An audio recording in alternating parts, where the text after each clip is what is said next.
안녕하세요. 오늘은 제가 요즘 쓰고 있는 책에 대해서 여러분들께 이야기를 좀 나눠보려고 하는데요. 제가 책에 대해서 이제 네 가지 챕터로 쓰고 있습니다. 몸을 관리하는 방법, 마음을 관리하는 방법, 그 다음에 어떤 뭐 시간, 생활을 관리하는 방법, 그리고 나의 그 너머의 감정을 관리하는 방법까지 이렇게 좀 책을 쓰고 있는데 오늘은 몸을 관리하는 방법 중에 아주 한마디로 가성비 최고 공짜인데 효과는 좋은 그런 두 가지 방법에 대해서 우리가 쉽게 할 수 있는 두 가지의 몸 건강법을 알려드리려고 합니다. 먼저 답부터 말씀드리면 첫 번째는 걷기고요. 두 번째는 햇빛 쬐기예요. 그럼 지금부터 걷기가 왜 좋고 햇빛 쬐기가 왜 좋은지에 대해서 책의 내용을 중심으로 좀 말씀을 드려볼게요. 자, 일단 여러분들 운동하십니까? 얼마나 하세요? 주로 언제? 매일 하세요? 아, 제가 안 하기 때문에 여쭤본 거예요. 제 스스로한테 나 아무것도 안 해. 나 아무것도 하기 싫어. 난 진짜 바빠 죽겠는데 운동할 겨를도 없고 난 정말 운동이 싫고 사실 저는 진짜 운동을 하고 이렇게 땀을 내면 확 처지는 스타일이에요. 자야 되는 스타일. 그래서 되게 운동을 싫어해요. 숨쉬기가 저의 운동의 전부. 지금까지 살아온 인생 내내 그랬어요. 근데 이제 제가 이제 앞자리가 바뀔 순간이 좀 찾아왔거든요. 그러고 보니까 아, 운동을 안 하면 안 되는구나. 이게 뭔가 이게 이 나이쯤 되면은 운동이 곧 재테크네. 뭐 이런 생각들이 이제 밀려오는 거죠. 안 하고 싶은데 몸이 자꾸 반응을 하는 거예요. 그래서 해야 되는데 그래 해야 되는 건 알아. 근데 내가 그동안 살면서 안 했는데 하기가 싫은 게 문제지. 근데 이게 진짜 살려면 안 할 수 없겠네라고 해서 딱 부담스럽지 않게 거창하지 않게 할 수 있는 운동을 좀 생각을 해봤습니다. 그게 바로 걷기이더라고요. 그런데 이 걷기에 대해서 좀 더 많이 하고 싶다라고 하면서 좀 알게 되었던 걷기에 대한 내용들을 좀 공유해 드리려고 해요. 일단 걷기는 정말로 장점이 많습니다. 어, 가장 큰 장점 세 가지만 말씀드리면 내 마음을 조절하게 하고 기본 체력을 높여주고 또 면역을 키우는 데 도움을 주는 게 바로 걷기예요. 참 이 걷기 하면 유명한 분, 네, 저희 아들이 걸으면 목이 마르답니다. 그럼 물을 준비하면 되는 거죠. 자, 이 걷기 전문가 하면 배우 중에 하정우 씨가 떠오르는데요. 이분은 걷는 사람이라는 본인의 책도 쓰셨어요. 근데 그 책을 딱 보면 걷고 싶어져요. 왜냐? 하정우님의 그 걷기에 대한 철학이 너무 멋있어요. 뭐라고 하시냐면 자신한테 걷기란 두 발로 하는 나의 간절한 기도, 나만의 호흡이나 복복을 잊지 않겠다는 다짐, 그리고 어, 나를 아무리 힘들어도 다시 나를 끝내 일으켜 세우겠다라는 나만의 어떤 뭐랄까 철학? 그게 바로 걷기였대요. 그러니까 정말 이 걷기가 몸을 다스리고 어떤 건강한 생활을 유익하고 내 마음을 조절하고 컨디션을 조절하는데 유익하구나라는 걸 좀 느끼게 되지요. 하정우님 같은 경우는 사실 배우니까 이 몸으로다가 역할을 맞추기도 하잖아요. 막 살을 찌웠다가 뺐다가. 근데 그런 부분에서 요요가 오지 않는 유일한 방법. 그리고 정말 단기간에 쉽게 살을 빼기 위해서 진짜 진짜 많이 걸으시더라고요. 한강은 나의 어떤 그 뭐라고 해야 돼? 정원으로 생각을 하고 한강에 늘 이렇게 복면을 하고 나타나셔서 엄청나게 걸으셨다고 해요. 근데 이렇게 걷다 보면 좀 느껴지는 부분이 여러 가지가 있죠. 일단 저 같은 경우는 제가 좀 우울하다, 기분이 좀 처진다라고 느껴질 때 걸으면 뭔가 좀 걷다 보니까 마음이 좀 정리가 되고 또 다리가 이렇게 움직여지다 보면 혈액순환이 잘 되고 활기도 넘치고 장에 있는 가스가 빠지면서 긍정 호르몬이 분비가 되고 그러면서 기분이 좋아지고 이런 부분들을 좀 느꼈던 것 같아요. 근데 실제로 그렇다고 합니다. 의사들이 이야기하기로 걷는 것만으로도 몸의 신진대사가 좋아지고 노폐물이 제거되면서 몸은 가뿐해지고 혈액순환이 잘 되면서 숙면도 취하게 되고 또 심장마비, 그러니까 이 온몸으로 피가 돌게끔 하게끔 하는 역할을 하는 게 심장이잖아요. 근데 그 심장을 도와서 심장마비의 위험을 37%나 낮춰주는 게 바로 걷기라고 해요. 게다가 이제 팔다리 관절을 사용하기 때문에 이 관절 구조를 좀 튼튼하게 골밀도를 높여주고 또 힘이 세지게 해주고 관절염 예방에 도움을 주고 게다가 또 똑똑해지게까지 하는 게 걷기라고 하는데요. 왜 철학자 칸트가 매일 같은 시간에 같은 곳을 걸어서 사람들이 칸트를 보면서 시간을 예측했다고 할 만큼 철학자 칸트는 굉장히 걷기를 좀 중요하게 생각했고 아인슈타인도 그랬죠.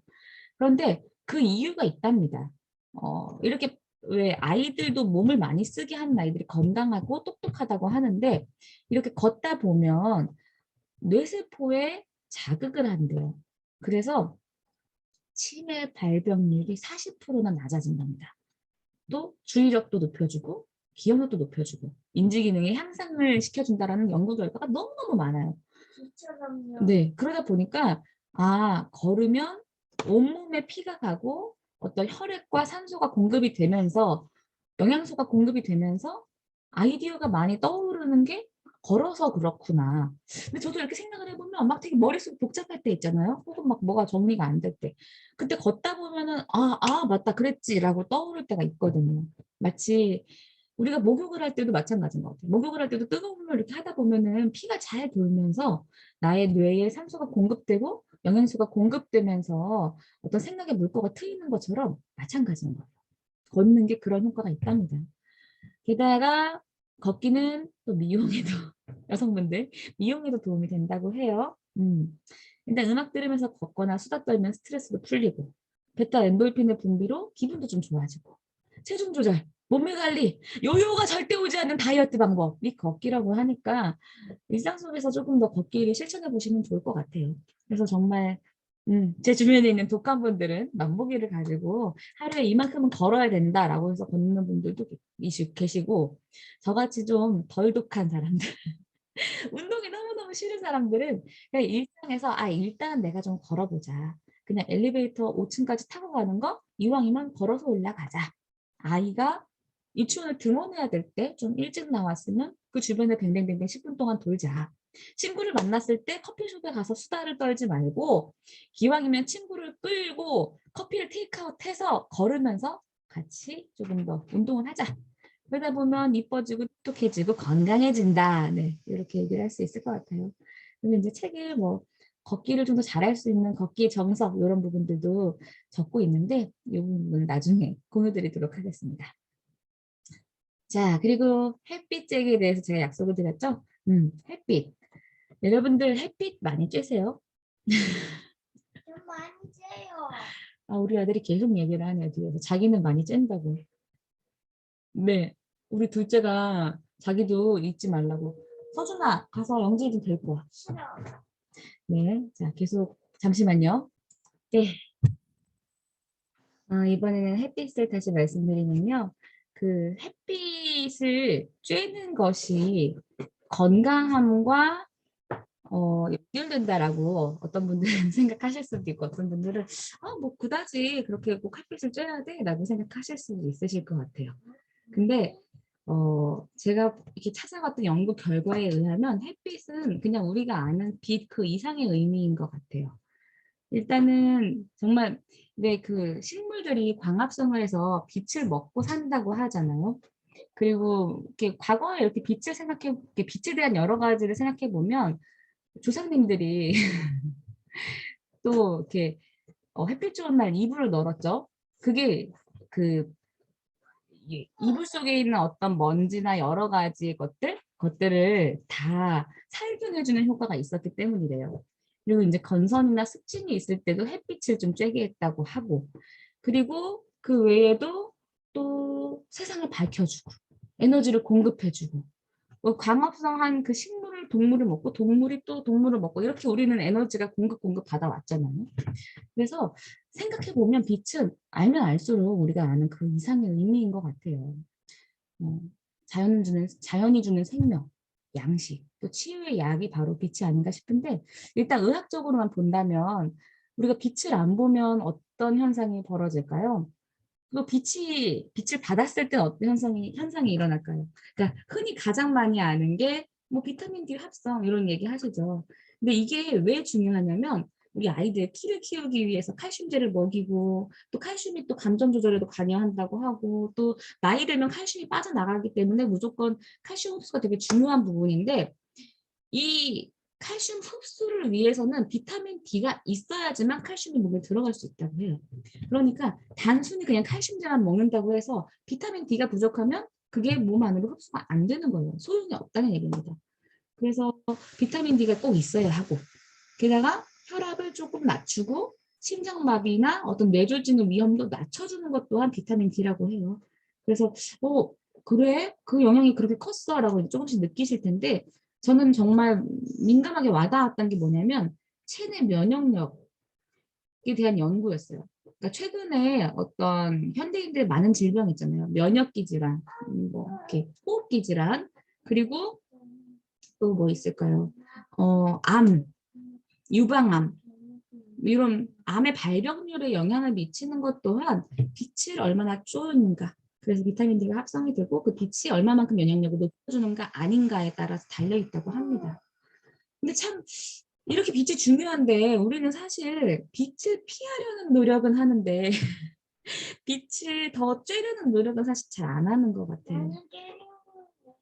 네, 우리 아들은 쬐려고 노력한답니다. 어린이집에서 항상 아이들을 강아지처럼 몇 시간, 어느 시간이 되면 풀어놔요, 밖에다가. 그래서 항상 빛을 쬐고 오고. 저 얼굴이 유치원에서 제일 까매요. 네, 저희 아이들이 제일 까맣다고 하는데 사실은 그 아이들 전체가 다 여름이 되면 굉장히 새까매져요. 그래서 저는 좀 이게 너무 까매지는 거 아닌가라고 걱정을 했죠. 그리고 대부분 우리 여성분들도 그렇잖아요. 피부 까매지는 거 싫고 기미 자티 생기는 거 싫고 자외선 받으면 늙는다고 하고 노화가 된다고 하니 선스틱 바르고 막 양산 쓰고 뭐 이렇게 막 가리는 데는 되게 익숙한데 그 빛을 쬐는 것을 생각을 못 해요. 근데 이 빛을 안 쬐을 때 대장암, 유방암의 발병률도 높아진답니다. 그래서 오죽하면 캘리포니아 연구진이 그 암 예방을 위한 가장 쉬운 방법으로 무엇을 권하냐? 햇빛 쬐기. 예. 그래서 여러분들께서도 좀 더 햇빛을 많이 쬐시면 좋겠어요. 저는 많이 음. 쬐는데요. 식물만 광합성할 것이 아니라 우리에게도 광합성이 필요합니다. 그리고 우리 좀 마음이 건강하지 않다고 느껴질 때 있잖아요. 뭔가 되게 마음이 우울할 때 그럴 때 가만히 저를 생각해 보면 저는 좀 집에서만 있을 때 그런 쪽이 좀 있는 것 같아요. 그러니까 하루에 뭐 10분, 20분, 정말 한 30분 정도면 권장량이지만 빛을 온전히 쬐지 않으면 어디서 왠지 모르게 몸이 이렇게 가라앉아요. 근데 그리고 그런 날은 잠도 푹 못 자. 근데 그것에도 또 이 빛이 관여를 하더라고요. 햇빛은 우리의 호르몬에 결정적인 영향을 미칩니다. 낮에 빛을 충분히 받으면 몸에서 세로토닌이라고 하는 기분 좋게 하는 그런 어떤 호르몬 이게 형성이 되고요. 이것이 15시간 뒤에 밤에 잠을 푹 자게 하는 멜라토닌으로 바뀌어요. 그래서 이 아침에 좀 이렇게 빛이 들어오는 환경에서 이렇게 누워 있으면 자다가 이렇게 햇빛이 들어오면 나도 모르게 약간 좀 잠이 깨잖아요. 그게 그 멜라토닌이 점점 감소돼서 그렇대요. 그래서 빛을 받으면 굉장히 활기 있게 생활을 하게 되고 그것이 15시간 후에 멜라토닌은 바뀌어서 푹 자게 되고 그래서 내가 언제 그랬지라고 이렇게 생각을 해보면 저 어렸을 때 막 그럴 때 있잖아요. 가을 운동회 했을 때. 그날은 정말 나가 떨어지는데 그 이유가 낮에 한참 동안 받았던 빛에 있는 거죠. 정리하자면 낮에 빛을 받아야 된다. 의사들은 심지어는 하루에 30분 이상은 빛을 받아라. 아침 시간 동안 일광욕을 해라. 혹은 하루 안에 그게 안 되면 일주일에 한 번이라도 빛바는 날을 보내라. 그러다 보면 그 효과로 신진대사 촉진, 혈관 확장, 혈류 증가, 백혈구 활성화, 상처 치료, 통증 완화, 살균 효과, 비타민 D 형성, 세로토닌 분비, 또 면역력 강화 이런 역할들을 한다. 누가? 내가 받는 빛이. 네, 그래서 이런 것들이 좀 재미있게 다가왔어요. 아마 여성분들은 비슷하실 거라 생각해요. 실내 생활 많이 하고 빛 볼 때마다 나 얼굴 타면 어떻게 더 타면 안 돼. 어머 김이 죽은 게 안 돼. 막 이렇게 하시겠지만 책에 보면 얼굴은 다 뭐 자외선 차단제를 바를지언정 팔다리를 좀 노출해서 빛을 받게 하라. 이런 이야기들도 하고 있습니다. 그래서 여러분들께서도 일상 속에서 조금 빛 받는 생활, 그래서 빛나는 생활을 조금 더 경험하시면 참 좋을 것 같아요. 저희 아이가 이렇게 자기는 빛을 받았다고 자랑하네요. 그럼 여기까지 하겠습니다.